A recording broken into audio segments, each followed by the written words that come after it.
민수기 5장 1절부터 4절 말씀을 통해서 진영을 더럽히지 말라는 제목으로 하나님 말씀 함께 나누겠습니다. 민수기서는 이스라엘 백성들이 그 광야 생활 40년을 겪으면서 기록해 놓은 글이죠. 그래서 출애굽부터 시작해서 이제 광야 생활을 40년을 하고 가나안에 입성하기 전까지의 내용을 기록한 글입니다. 우리가 민수기 1장부터 4장까지 내용을 살펴보았는데 1장에는 뭐 각 지파의 지휘관들 하나님이 직접 뽑았다고 그랬죠. 그리고 20세 이상의 전쟁에 나갈 수 있는 사람들의 인구조사인데 60만이 넘었죠. 예, 20세 이상만 60만이 넘었으니까 하나님께서 모세에게, 그러니까 아브라함에게 약속하셨던 그 약속을 이루시는, 하나님은 거짓말을 못하시는 분이세요. 그것을 보여주셨고 2장에는 이제 그 12지파가 진을 편성하는데 세 지파씩 동서남북으로 나뉘어져서 행진하는 것 알려주셨고 3장에는 이제 구별된 레위 지파, 그 레위 지파를 인구조사해서 이스라엘에 이제 처음 태어난 자들과 비교를 했더니 뭐 273명인가가 이스라엘 사람이 더 많았죠. 그래서 그 값을 속전으로 지불하게 하여서 제사장들에게 주게 하였더라. 그리고 성막을 이동할 때 그 레위의 세 아들이 있었죠. 고핫, 그다음에 모라리, 게르손 뭐 이렇게 세 아들이 있었는데 동서남북으로 흩어져서 옮기는 역할. 그리고 4장에는 각자 그들이 해야 되는 역할에 대해서 레위 자손들이 하나님의 성막을 옮기고 기구를 옮기고 그런 모든 것들을 각자 역할을 이제 하나님이 주시고 그 일을 감당하게 하셨습니다. 그래서 레위 사람들은 25세부터 그 성막의 일을 할 수 있었는데 5년간은 준비하는 기간, 그래서 30살에서 50세까지, 50살까지, 그리고 20년 동안 이제 성막의 일을 감당하게 됐습니다. 이렇게 우리가 4장까지 살펴보았는데요. 그러면 만약에 우리가 민수기서의 저자라고 한다면 5장부터는 어떤 내용이 펼쳐질까요? 내가 만약 저자라면 5장부터는 이런 내용을 넣어야 되겠다. 지금 이제 1장부터 4장까지는 인구조사, 진편성, 레위 자손들이 해야 되는 역할, 그 성막 주위에 이동하는 것, 그거까지 이제 다 끝났어요. 이제 새롭게 시작을 해야 되는 거죠. 민수기서 5장에는 어떤 내용을 넣으면 될까? 내가 저자라면. 성경의 저자는 누구십니까? 하나님이죠. 그러니까 우리가 하나님의 속성을 알면 하나님이 이제 5장에는 이런 내용을 넣겠구나라는 감이 와야 돼요. 필이 와야 돼요. 그래서 무엇입니까? 하나님은 전지전능하시고 무소부재하시죠. 계시지 않은 곳이 없고 능치 못하심이 없습니다. 근데 하나님의 속성을 우리가 알면 하나님은 불의를 싫어하세요. 공의의 하나님이세요.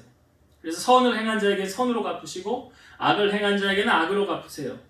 그리고 이스라엘 백성에게 하나님이 계속해서 거듭해서 하시는 말씀이 뭐냐면 내가 거룩하니 너희도 거룩하라 말씀하십니다. 그러니까 하나님은 죄를 싫어하세요. 죄를 미워하시고 증오하십니다. 천지창조를 처음 하나님이 하시고 난 후에 그 창세기 1장, 2장 내용, 1장의 내용이 쭉 보면 하나님이 첫날에 뭐 만드시고 좋았더라. 둘째 날에 뭐 만드시고 참 보기 좋았더라. 보기 좋았더라. 그러니까 하나님이 만드신 세상이 참 보기 좋았는데 그 좋았던 에덴 동산에서 왜 아담과 하와는 쫓겨나게 된 것일까요? 바로 죄 때문입니다. 하나님은 사람은 사랑하시지만 죄는 미워하시고 죄는 그 대가를 지불해야 되기 때문에 하나님께서 뭐 우리가 자녀를 키울 때도 마찬가지지만 자녀가 이쁜 짓 하고 말 잘 들으면 얼마나 좋아요. 근데 잘못하면 나쁜 길로 가면 그거 바라보면서 부모가 아유 잘했어. 그 정상적인 부모 아니죠. 잘못할 때는 어떻게 합니까? 사랑의 매 들죠. 화끈하게 뭐 이렇게 정신을 차리게 너 다시는 이런 일 하면 안 돼 하면서 사랑의 매를 듭니다. 그러니까 하나님도 그런 거예요. 우리가 하나님의 편에 서서 잘하고 하나님 경외하고 잘 가면 하나님 복을 주십니다. 그런데 우리가 죄를 저지르고 잘못 가면 하나님은 그 죄에 대한 값을 지불해야만 되는 거예요. 이게 누구도 예외가 없어요. 다윗 또한 그러했으니까요. 그래서 하나님께서는 이 죄에 대해서 미리 예방하는 차원에서 이제 민수기 5장 우리에게 보여주는 거예요. 시편 1편의 말씀이 무엇입니까? 복 있는 사람은 이렇게 시작하죠. 악인의 꾀를 쫓지 않고 죄인의 길에 서지 않고 오만한 자들의 자리에 앉지 않고 오직 여호와의 율법을 즐거워하여 그의 율법을 주야로 묵상하는 자로다. 하나님께서 이스라엘 백성들로 하여금 지금 하나님의 속성이 어떠함을 우리에게 보여주고 있는 거예요. 죄와 타협하지 않는, 그러니까 이스라엘 백성들로 하여금 죄 속에 거하게 하지 않도록 하나님이 이 말씀을 오늘 해주시는 겁니다. 그래서 2절의 말씀을 한번 볼게요. 2절. 하나님께서 이 공동체 안에 있는 이 사람들을 밖으로 내보내라고 했는데 세 종류의 사람이 등장합니다. 2절. 이스라엘 자손에게 명령하여 모든 나병 환자와 유출증이 있는 자와 죽음으로 부정하게 된 자를 다 진영 밖으로 내보내되. 자, 여기 진영 밖으로 내보내야 되는 대상이 세 대상이 있어요. 첫 번째 어떤 대상입니까? 모든 나병 환자와 그랬죠. 나병 환자. 나병 환자는 지독한 피부병, 심한 발질성 피부염에 감염되었다가 앓거나 또 피부 표면이 거칠고 비늘 모양으로 조각이 떨어져 나가는 병. 이게 이 나병에 대해서는 앞부분에 이 레위기 13장에 한 장을 통해서 쭉 더 설명을 해주고 있습니다. 좀 내용이 좀 길어요. 그래서 시간이 되시면 보시길 바라고, 이 나병 환자들은 진영 밖으로 보내라. 이 첫 번째 대상자고, 두 번째는 유출증이 있는 자라고 말하고 있어요. 유출증이 있는 자. 그러니까 이 몸 밖으로 피가 계속 유출되는 혈류 증상의 병. 이 유출증에 관한 그 치유받은 사람은 예수님 사역할 때 예수님이 지나가실 때 옷자락 만져서 고침받은 사람이 있죠. 12년 동안 혈류증으로 고통받더니 그 여인이 유출증 환자예요. 그러니까 몸 밖으로 계속 유출이 되는 혈류 증상의 병을 가진 사람들은 진영 밖으로 내보내라. 그 다음에 세 번째 어떤 사람입니까? 죽음으로 부정하게 된 자.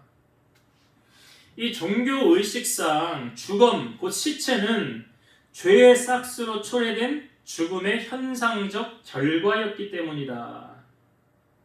그리고 위생상 시체는 시간이 경과할수록 부패해지는 성격을 띠고 있잖아요. 대형 병원들 가보면 중환자실이 따로 있습니다. 중환자실은 면회할 수 있는 시간이 예를 들면 하루에 3번, 아침에 한 30분, 점심에 30분, 저녁에 30분, 보통 이렇게 면회가 계속이 안 돼요. 잠깐 면회할 수 있는데 이렇게 중환자들, 왜 중환자입니까? 자기 몸을 자기 마음대로 못 가누는 거죠. 그래서 이 중환자들을 가만히 눕힌 상태로 내버려 두면 몸에 뭐가 생겨요? 욕창이 생기죠. 그 욕창이 뭡니까? 몸이 썩는 거예요. 몸이 썩는 거예요. 냄새도 지독합니다. 그리고 퍼지면 위급할 수 있죠. 그러니까 체위 변경을 제때제때 하지 않으면 몸에 이런 욕창이 나는 거예요. 시체가 썩는 거예요. 그러니까 지금 2절에 나오는 이 세 증상이 있죠. 나병 환자, 유출증, 시체, 죽음, 부정하게 된 이 사람들, 여기 이 세 부류는 공통점이 있습니다. 다 뭐와 관련이 있냐면 피부와 관련이 있는 거예요. 피부와 관련이 있다는 사실이에요. 왜 여기서 하나님께서 이것을 들춰내셨느냐, 이 전염력이 강해서인가? 사실 그 의미보다는 우리가 하나님께서 처음에 천지를 창조하셨을 때에 그 현상을 보면 좀 이해를 할 수가 있어요.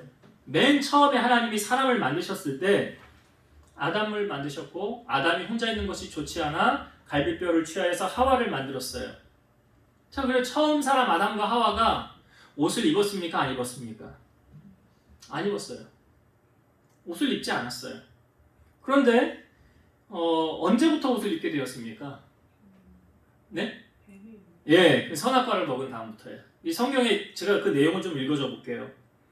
하나님께서 아담을 찾는데, 아담아 내가 어디 있느냐 그랬더니 아담이 내가 동산에서 하나님의 소리를 듣고 내가 벗었으므로 두려워하여 숨었나이다. 하나님 말씀하시기를 누가 너의 벗었음을 너에게 알렸느냐? 내가 너에게 먹지 말라 명한 그 나무 열매를 네가 먹었느냐? 그러니까 아담이요, 하나님이 주셔서 나와 함께 있게 하신 여자, 그가 그 나무 열매를 내게 주므로 내가 먹었나이다. 그러니까 그 열매를 먹기 전에는 몰랐다는 건데 선악과를 먹고 난 이후에 알았다는 거죠. 그러니까 하나님이 여자에게 말합니다. 네가 어찌하여 이렇게 행하였느냐? 또 여자가 말하기를 뱀이 나를 꿰물어 내가 먹었나이다. 하나님 이번에 뱀에게 이렇게 말씀하시는 거예요. 네가 이렇게 하였으니 네가 모든 가축과 들의 모든 짐승보다 더욱 저주를 받아 배로 다니고 살아있는 동안 흙을 먹을지니라. 내가 너로 여자와 원수가 되게 하고 내 후손도 여자의 후손과 원수가 되게 하리니 여자의 후손은 내 머리를 상하게 할 것이요 너는 그의 발꿈치를 상하게 할 것이니라. 이거 우리가 자주 설교 때 제가 인용했던 말씀이죠. 여자의 후손 누군지 아시죠? 예수님이잖아요. 예수님. 그러니까 여기 죄가 유입된 순간부터 하나님께서는 이 죄 문제를 해결하기 위해서 하나밖에 없는 독생자를 보내야 되겠다라는 계획을 이미 여기서 하신 거죠. 그래서 뱀이 처음에는 뭐 이렇게 다리 없이 이렇게 기어다니는 그런 형상이 아니었다는 거예요. 여기 하나님의 저주를 받아 배로 기어다니고 흙을 먹을지니라 말씀하시는 거예요. 그리고 선악과를 먹은 이후로 여자에게는 해산의 고통이 따를 것이고 남자는 평생 수고하고 땀 흘려야 먹을 것이니라. 그리고 나서 에덴 동산에 쫓겨났지요. 그래서 저들이 벌거벗은 걸 알게 되어서 나뭇잎으로 가렸는데, 자, 창세기 3장 21절 보면 여호와 하나님이 아담과 그의 아내를 위하여 가죽옷을 지어 입히시니라. 누가 가죽옷 지어 입혔대요? 하나님이. 아담과 그의 아내를 위해 가죽옷을 지어 입혔더라. 그러니까 지금 오늘 우리가 읽은 민수기 5장 2절은요, 이 피부와 관련이 있는 그런 말씀이거든요. 그러니까 과거 선악과 사건을 지금 상기시키는 거예요. 과거에 선악과 사건, 지금 제가 말씀드렸던 이들이 왜 에덴 동산에서 쫓겨나게 되었느냐, 그 계기가 무엇이냐? 바로 죄의 유입이었다는 거죠. 하나님께서 지금 이스라엘 백성들 광야 생활을 하고 있지만 하나님은 그곳에 함께 하시고 그곳은 과거에 있었던 에덴 동산의 회복을 하나님은 원하고 계신다는 거예요. 에덴 동산을 원하고 계신다는 그 교회 이름 가운데 새 에덴 교회가 있잖아요. 새 에덴 교회. 그 에덴을 회복하기를 원하는 마음. 그래서 그런 자들을 밖으로 내어보내라. 그리고 하나님이 3절에 이렇게 말씀하죠. 3절을 보겠습니다. 3절. 남녀를 막론하고 다 진영 밖으로 내보내어 그들이 진영을 더럽히게 하지 말라. 내가 그 진영 가운데 거하느니라. 자, 여기 남녀를 막론하고 진영 밖으로 내보내서 그 진영을 더럽게 하지 말아라. 이게 하나님이 하신 말씀이에요. 내가 그 진영 가운데 거하느니라. 여러분, 하나님의 은혜는요, 성령의 은혜는 특별히 우리가 성령의 은사를 받기를 사모한다면 먼저 어떤 준비를 해야 되냐면 이 3절의 이 말씀이에요. 내 마음에 있는 더럽고 악하고 추한 거 다 어떻게 해야 돼요? 내보내야 돼요. 내보내야 돼요.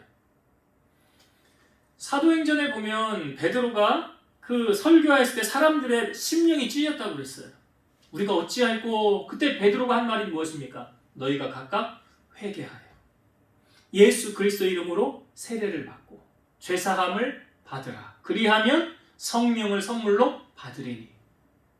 우리 안에 있는 모든 더럽고 추한 것을 하나님 앞에 회개하고 새 부대가 되어야 된다. 왜 그렇습니까, 여러분? 하나님의 은혜는요, 성령님은 더럽고 추한 곳에 거하지 않습니다. 함께하지 않아요.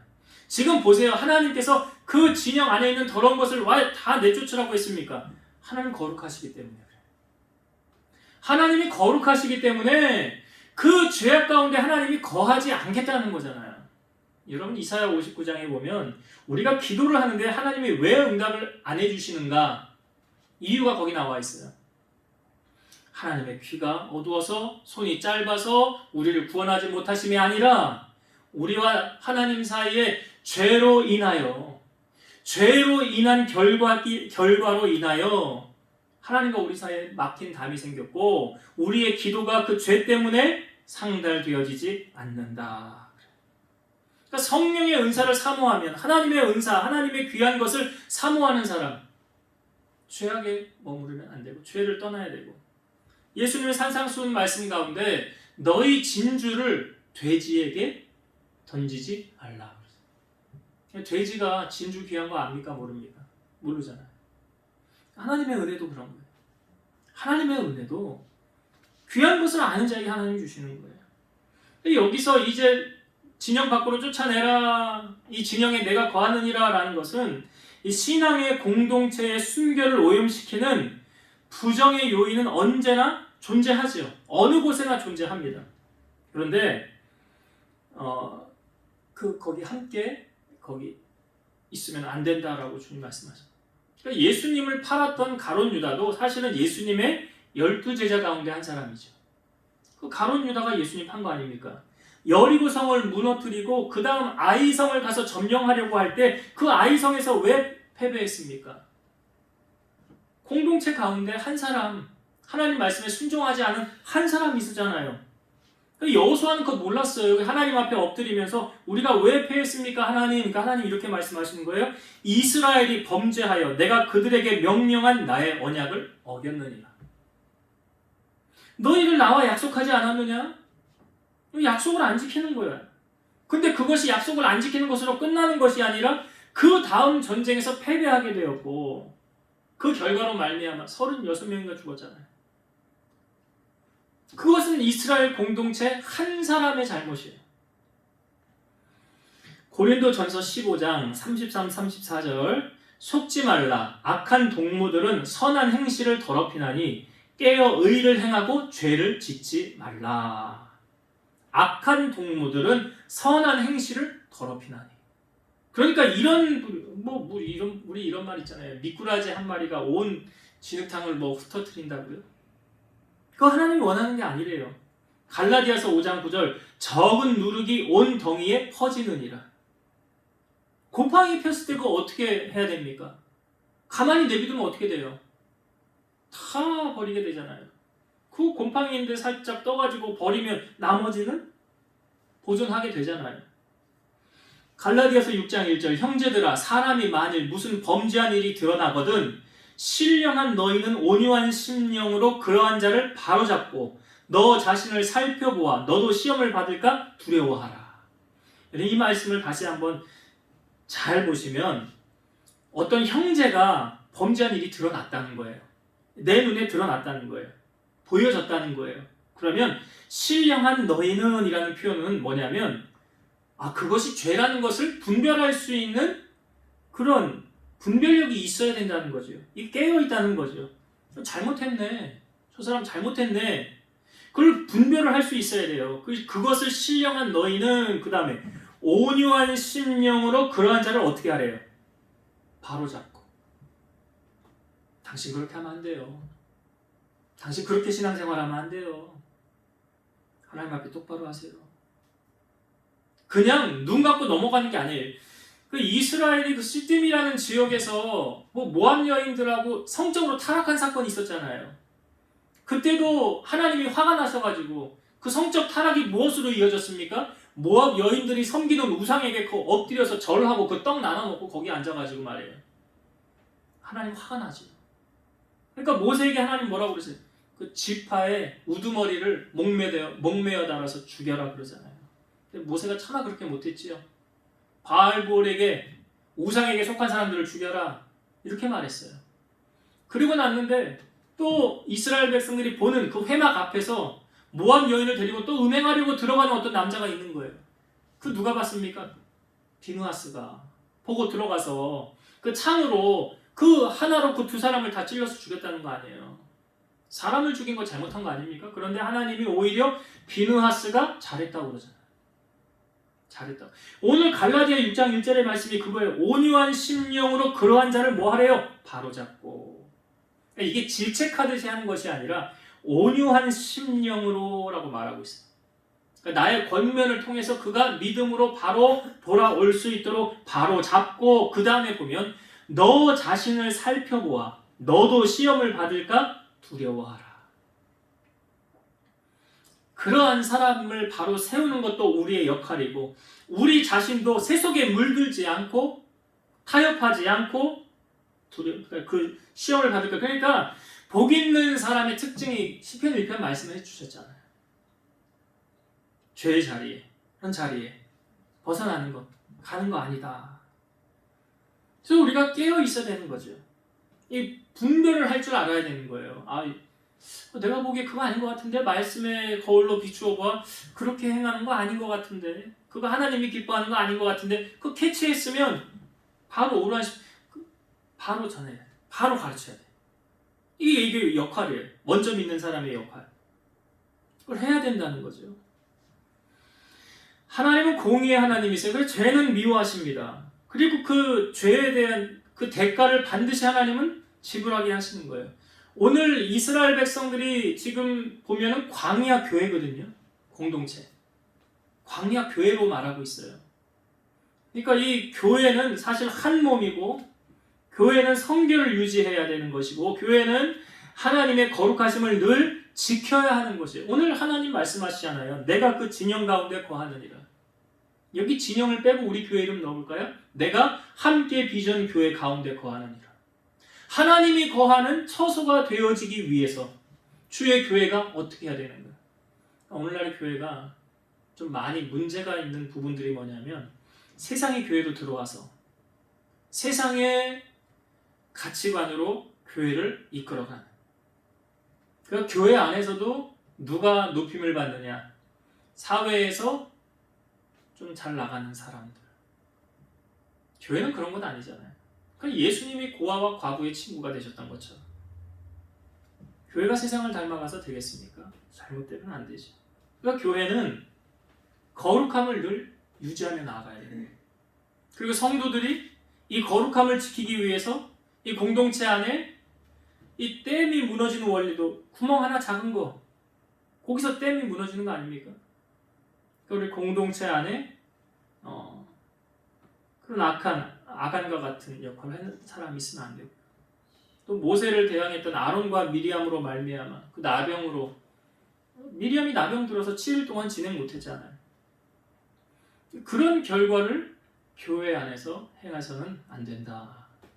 철저하게 하나님이 오늘 말씀 속에 이제 정리를 하고 마치면, 하나님의 속성이 무엇인가가 알면 이 말씀은 쉽게 이해되잖아요. 하나님은 공의의 하나님이시고, 죄를 미워하시는 하나님이시고, 선을 행한 자에게 선으로, 악을 행한 자에게 악으로 갚으시는.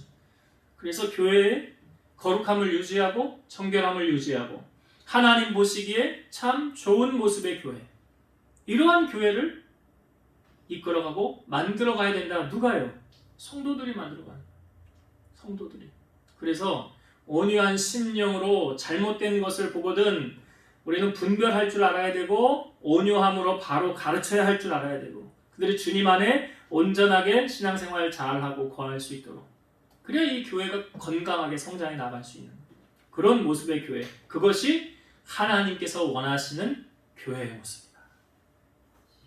그래서 오늘 이 말씀 가운데 거룩하신 하나님의 그 성품을 우리가 본받아 죄는 배격하고 멀리하고 말씀으로 무장하고 주님의 성품을 닮아 하나님의 아름다운 교회를 세워나가는 저와 여러분이 되시기를 주의 이름으로 축원드립니다. 기도하시겠습니다.